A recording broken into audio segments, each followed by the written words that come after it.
Mercedes-Benz has been building aspirational wagons for almost 50 years, but in the new E-Class estate it might just have come up with the most desirable yet. Previous E-Class wagons have mostly been fairly sensible, upright affairs, but the latest W214 load lugger that goes on sale in Europe this fall features an athletic-looking plunging roofline that gives the estate a really dynamic appearance.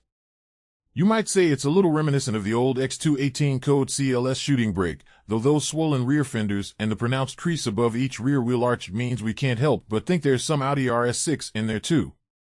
But with the famous three-pointed star displayed either on or above a black-framed, and optionally illuminated, grille depending on which trim you've selected, and the same star repeated 4 times over in the LED taillights, any confusion over which German automaker created this handsome wagon will be short-lived.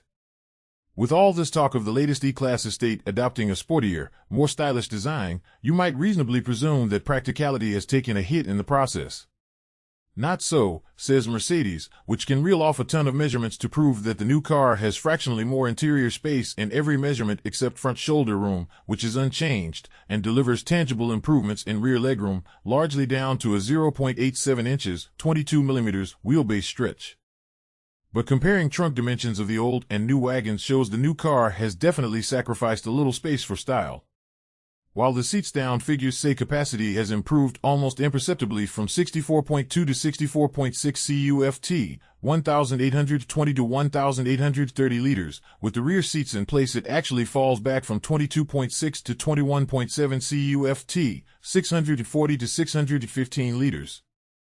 The good news for PHEV buyers is that the floor no longer has a large step in it caused by the battery location, but the overall space is once again much smaller than in the regular combustion models, and has also fallen slightly to 16.2 CUFT/460 liters versus the previous PHEV with the seats in place.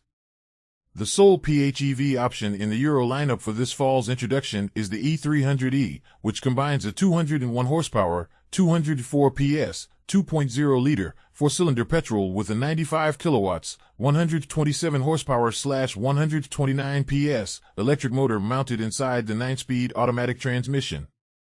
A total system output of 308 horsepower, 312 PS, delivers the PHEV from 0 to 62 miles per hour, 100 km/h, in 6.5 seconds, and the 25.4 kilowatt-hour battery is claimed to offer over 62 miles, 100 kilometers, of driving range. That's more than double the range of the PHEV it replaces.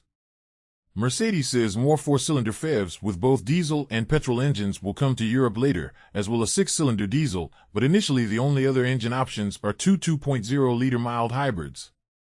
The E200, 201 horsepower/204 PS, and E220D diesel, 194 horsepower/197 PS, are both lifted straight from the sedan and feature a 17 kilowatts, 23 horsepower/23 PS, instead of 15 kilowatts, 20 horsepower/20 PS, e-motor this time around.